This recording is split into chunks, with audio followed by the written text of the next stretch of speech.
Welcome to Kenton's videos. Enjoy the video. You're starting inside Safari on your MacBook. Open the app and reveal the sidebar now. Once done, look for the Tab Groups section. This lists all groups and lets you pick the one to remove. You need to confirm the target group so you don't lose important tabs. Take a quick glance through its tabs. If the sidebar is hidden, choose View then Show Sidebar or click the sidebar icon.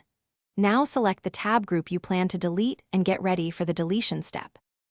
You've selected the tab group, now delete it. Right-click or control-click the group name to open the context menu and choose Delete or Remove. Safari may warn you that the tabs in that group will close. Read the message and confirm if you're sure. If the group is synced with iCloud, deleting it here removes it on other devices too, so make sure that's intended. If you prefer keeping tabs, you can move them to a new window or another group before confirming deletion. After you confirm deletion, check that the group is gone from the sidebar and on other devices if applicable. If you need tabs back, look in recently closed tabs or Safari history to restore individual pages. There's no full undo for a group. If the group still appears on another device, make sure iCloud Safari Sync is enabled and try toggling it off and on to force an update. If the sidebar or list freezes, quit Safari or restart your Mac. Then reopen.